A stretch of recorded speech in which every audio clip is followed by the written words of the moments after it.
இன்னைக்கு நாம மேற்கொள்ள போகிற இந்த ஆழமான அலசல் 6ஆம் வகுப்பு 3ஆம் பருவத்துல இருக்கிற பாரதம் அன்றைய நாற்றங்கால் அப்படிங்கிற கவிதை, அப்புறம் தமிழ்நாட்டில் காந்தி அப்படிங்கிற வரலாற்று உரைநடை, இது ரெண்டையும் மையமா வச்சுதான் இருக்க போகுது. கவிஞர் தாராபாரதி எழுதிய பாரதம் அன்றைய நாற்றங்கால் இந்த பாடலோட முதல் வரியே ஒரு மாபெரும் அறிவிப்பு மாதிரி இருக்கு. புதுமைகள் செய்த தேசம் இது, பூமியின் கிழக்கு வாசல் இது அப்படின்னு தொடங்குவாரு. ஆமா, அவர் அப்படி தொடங்கும் போதே இந்தியாவின் மேல இருக்கிற அந்த பெருமிதம் வெளியாகுது. நம்ம நாடு நிலப்பரப்பால மட்டுமில்லாம அறிவாலும் இலக்கியத்தாலும் எவ்வளவு உயர்ந்தது அப்படிங்கறத இந்த வரிகள் நேர்த்தியா காட்டுது. உண்மைதான். இதுல நாம உற்று நோக்க வேண்டிய மிக முக்கியமான இலக்கிய உத்தி அவர் பயன்படுத்தி இருக்கிற உருவகங்கள் தான். தேர்வில நேரடியாக கேட்கப்பட முக்கிய குறிப்புகளே இதுதான்.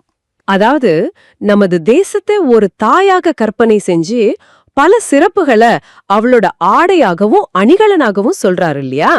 எக்ஸாக்ட்லி. இப்போ உதாரணத்துக்கு இந்திய நாடு அணிந்திருக்கும் ஆடை எதுன்னு அவர் சொல்றாருன்னு தெரியுமா? அதுதான் திருக்குறள். திருக்குறளையே நம்ம நாடு உடுத்தியிருக்கும் நூலாடையா அவர் வர்ணிக்கிறாரு. இது ஒரு சாதாரண ஒப்பீடு கிடையாது.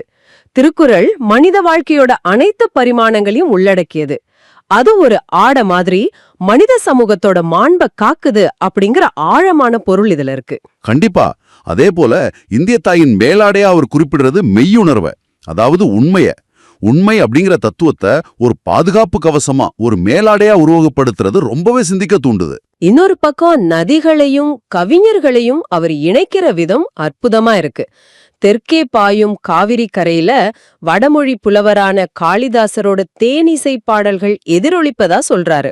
அதே மாதிரி வடக்கே இருக்கிற கங்கை அலைகள் தெற்கே உள்ள நம்ம தமிழ் கவி சக்கரவர்த்தி கம்பரோட அமுத கவிதைகளுக்கு இசையமைப்பதா வர்ணிக்கிறாரு.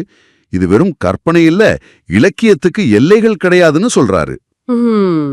காஷ்மீர் மலர்கள் தெற்கே உள்ள கன்னியாகுமரியின் கூந்தலுக்கு மாலையாக தொடுக்கப்படுது அப்படின்னு சொல்றதும் இந்த தேசிய ஒருமைப்பாட்டோட வெளிப்பாடுதான். அது மட்டும் இல்லாம மேற்கு திசையில தோன்றும் நதிகள் யாவும் கிழக்கு எல்லையை அடைந்து நன்மைகளை விளைவிக்குது. புல்வெளிகள் எல்லாம் பூக்காடாகி புன்னகை செய்யும் ஒரு பொற்காலமாகவும் நாட்டை பார்க்கிறாரு. கல்லில் செதுக்கிய உயிரோட்டமுள்ள சிற்பங்கள் யாவும் காவிய கலைக்கூடமா திகழ்வதாகவும் சொல்லியிருக்காரு. இது எல்லாமே தேர்வுக்கு ரொம்ப முக்கியமான பாயிண்ட்ஸ். ஆமா, இது எல்லாத்துக்கும் மேல அள்ள குறையாத அமுது சுரபியா திகழும் நம்ம பாரத நாடு அறத்தின் ஊன்றுகோலா எதை பிடிச்சிருக்குன்னு தாராபாரதி சொல்றாரு தெரியுமா? அஹிம்சையை போதித்த காந்தியடிகளின் சிறிய கைத்தடியை தான். வன்முறை இல்லை, அஹிம்சைதான் இந்தியாவின் உண்மையான பலம் அப்படிங்கறத இந்த ஒற்றை வரி உணர்த்திடுது. ரொம்ப ஆழமான விளக்கம். சரி, இப்போ தேர்வு கண்ணோட்டத்துல இந்த கவிதையை எழுதின ஆசிரியர் தாராபாரதி பற்றிய குறிப்புகளை எப்படி ஈஸியா ஞாபகம் வச்சுக்கிறதுன்னு பாப்போம். அதுக்கு சில நிமோனிக்ஸ், அதாவது நினைவாற்றல் யுக்திகளை நாம பயன்படுத்தலாம். முதல்ல ஆசிரியர் பெயர் தாராபாரதி. இந்த தாரா அப்படிங்கிற வார்த்தை அப்படியே வலப்பக்கத்திலிருந்து இடப்பக்கமா திருப்பி படிச்சு பாருங்க. ராதா அப்படின்னு வரும். அதனால அவரோட இயற்பெயர் ராதாகிருஷ்ணன். வாவ், இது செமெட்ரிக். பெயர்லயே விடை ஒழிஞ்சிருக்கு. இத ஒரு முறை கவனிச்சுட்டா எப்பவுமே மறக்காது. அடுத்தது அவரோட அடைமொழி கதிஞாயிறு. ஞாயிறுனா கதிரவன். கதிரவன் போல கவிதைகளில் ஒளி வீசுபவர்னு இதை புரிஞ்சுக்கலாம். அவர் எழுதின கவிதை நூல்களும் ரொம்ப முக்கியம். புதிய விடியல்கள், இது எங்கள் கிழக்கு, விரல் நுனி வெளிச்சங்கள். இந்த 3 நூல்களையும் ஒன்னா ஞாபகம் வைக்க ஏதாவது வழி இருக்கா? ஈஸியா வச்சுக்கலாம். இதுக்கு ஒரு சின்ன வாக்கியத்தை நீங்க கற்பனை செஞ்சுக்கணும். நமது கிழக்கு திசையில ஒரு புதிய விடியல் வரும்போது விரல் நுனி அளவிலான வெளிச்சம் படும். சூப்பர். இதுல கிழக்கு அப்படிங்கிறது இது எங்கள் கிழக்கு நூலையும், புதிய விடியல் அப்படிங்கிறது புதிய விடியல்கள் நூலையும், விரல் நுனி வெளிச்சம் அப்படிங்கிறது விரல் நுனி வெளிச்சங்கள் நூலையும் குறிக்குது. எக்ஸாக்ட்லி. இந்த ஒரு காட்சியை ஞாபகம் வச்சுக்கிட்டா தேர்வில் 1 மார்க் கன்ஃபார்ம். அருமை. இந்த யுக்தியோட கவிதை பகுதியை நாம நிறைவு செஞ்சுட்டு அடுத்ததா உரைநடை பகுதிக்குள்ள நுழைவோம். தமிழ்நாட்டில் காந்தி.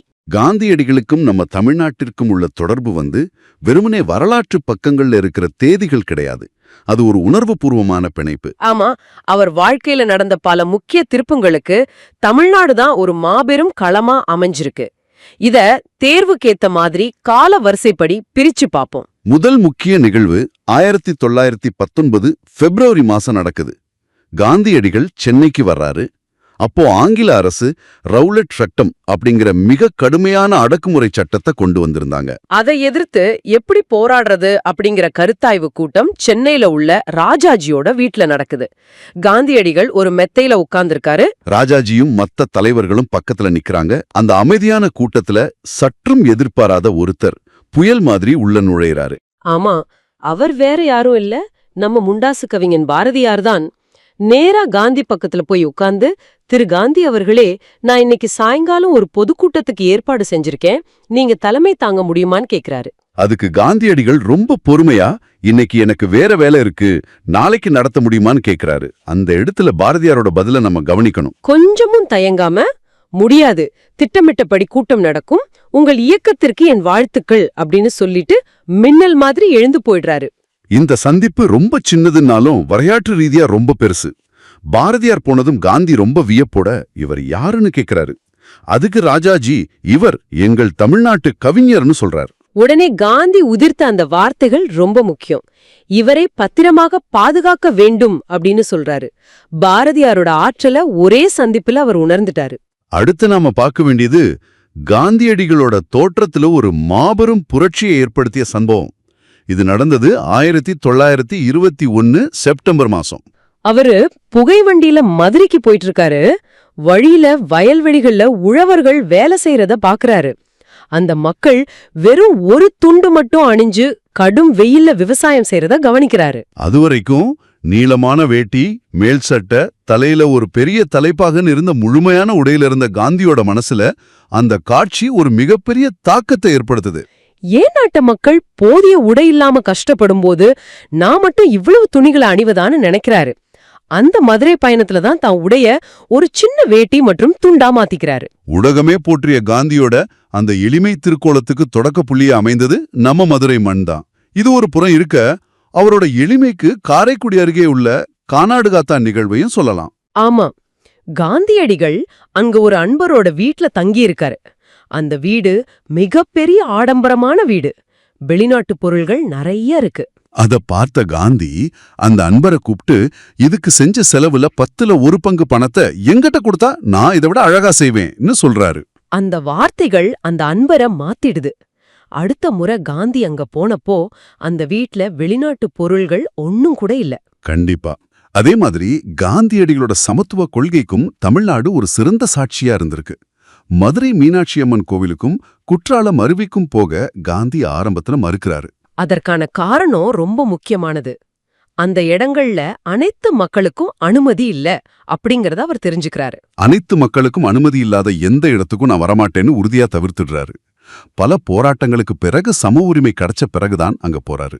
இறுதியா காந்தியடிகளுக்கு தமிழ் மொழியின் மேலே இருந்த பற்றை பார்ப்போம். அவர் தென்னாப்பிரிக்காவுல வாழ்ந்த காலத்திலேயே தமிழ் கற்கத் தொடங்கிட்டாரு. ஜியு போப் எழுதின தமிழ் கையேடும் திருக்குறளும் தம்மை கவர்ந்ததா அவரே சொல்லியிருக்காரு. அது மட்டும் இல்லாம 1937ல சென்னையில ஒரு இலக்கிய மாநாடு நடந்துச்சு. அந்த மாநாட்டுக்கு காந்தியடிகள் தலைமை வகித்தார். வரவேற்பு குழு தலைவராயிருந்தவர் தமிழ் தாத்தா உவே சாமிநாதர். உவேசா அவரோட செறிவான உரையை கேட்ட காந்தி நெகிழ்ந்து போய், இந்த பெரியவரின் அடிநிலையில் இருந்து தமிழ் கற்க வேண்டும் என்னும் ஆவல் உண்டாகிறது அப்படின்னு சொல்றாரு. இது தமிழுக்கும் தமிழறிஞர்களுக்கும் கிடைச்ச மிகப்பெரிய பெருமை. சரி, இந்த வரலாற்று நிகழ்வுகளோட வருஷங்களை எப்படி ஈஸியா ஞாபகம் வச்சுக்கிறது? இதுக்கும் ஒரு சின்ன நிமோனிக் இருக்கு, நோட் பண்ணிக்கோங்க. 1919 சட்டம், அதாவது ரவுலட் சட்டம். 1921 சட்ட, அதாவது உடைமாற்றம் மறந்த மதுரை நிகழ்வு. 1937 சங்கம், அதாவது இலக்கிய மாநாடு நடந்த சென்னை நிகழ்வு. சட்டம், சட்டை, சங்கம். இந்த வரிசையை ஞாபகம் வச்சா இந்த 3 வருஷங்களும் மறக்கவே மறக்காது. மிகச் சரியான தொகுப்பு. பாடத்தோட அனைத்து முக்கிய கூறுகளையும் நாம ஆழமா பார்த்துட்டோம். இப்போ இந்த ஆழமான அலசலோட மிக முக்கியமான பகுதிக்கு வந்துட்டோம். ஆமா, ரேபிட் ஃபயர் வினாவிடை பகுதி. தேர்வுல வரக்கூடிய மிக முக்கியமான 40 கேள்விகளை நாங்க மாத்தி மாத்தி கேட்க போறோம். நீங்களும் மனசுக்குள்ள பதில சொல்லி பாருங்க. ஆரம்பிக்கலாமா? தயார். 1. பூமியின் கிழக்கு வாசல் எனப்படுவது இந்தியா. 2. இந்தியா உடுத்திய நூலாடை எது? திருக்குறள். 3. இந்திய தாய்க்கு மேலாடையாக விளங்குவது? மெய்யுணர்வு, அதாவது உண்மை. 4. காளிதாசனின் தேனிசை பாடல்கள் எதிரொலிக்கும் இடம்? காவிரிக்கரை. 5. கம்பரின் அமுதக் கவிதைகளுக்கு இசையமைப்பது? கங்கை அலைகள். 6. காஷ்மீர் மலர்கள் எதற்காக மாலையாக தொடுக்கப்படுகின்றன? கன்னியாகுமரியின் கூந்தலுக்கு 7 மேற்கு தோன்றும் நதிகள் எங்கு பாய்கின்றன? கிழக்கு எல்லை. 8 புல்வெளிகள் எல்லாம் பூக்காடாகி புன்னகை செய்வது எப்போது? பொற்காலத்தில். 9 காவியமாக்கி காட்சி தருவது எது? சிற்பங்கள், அதாவது கலைக்கூடம். 10 அள்ள குறையாத அமுத சுரபியாக திகழ்வது. பாரத நாடு. சூப்பர். முதல் 10 முடிஞ்சது. அடுத்த 10க்கு போவோம். 11 அறத்தின் ஊன்றுகோலாக விளங்குவது. காந்தியடிகளின் கைத்தடி. 12 பாரதமன்றைய நாற்றங்கால் பாடலின் ஆசிரியர் தாராபாரதி. 13 தாராபாரதியின் இயற்பெயர் என்ன? ராதாகிருஷ்ணன். 14 தாராபாரதியின் அடைமொழி. கவிஞாயிறு. 15 தாராபாரதியின் கவிதை நூல்கள். புதிய விடியல்கள், இது எங்கள் கிழக்கு, விரல் நுனி வெளிச்சங்கள். 16 இந்த பாடல் இடம்பெற்றுள்ள தொகுப்பு. தாராபாரதியின் கவிதைகள். 17 நூல் கூட்டல் ஆடை சேர்த்து எழுதுக. நூலாடை. 18 எதிர்கூட்டல் ஒலிக்க சேர்த்து எழுதுக. எதிரொலிக்க. 19 காந்தியடிகள் எப்போது சென்னை வந்தார்? 19 பிப்ரவரி 20 1919 ஆங்கில அரசு கொண்டு வந்த கடுமையான சட்டம். ரவுலட் சட்டம். பாதி கிணத்தை தாண்டிட்டோம். இன்னும் 20 கேள்விகள் தான். 21 காந்தியடிகளின் கருத்தாய்வு கூட்டம் யார் வீட்டில் நடந்தது? ராஜாஜி. 22 ராஜாஜி வீட்டில் காந்தியடிகளை சந்தித்த கவிஞர் பாரதியார். 23 இவரை பத்திரமாக பாதுகாக்க வேண்டும் என்று காந்தி யாரை கூறினார்?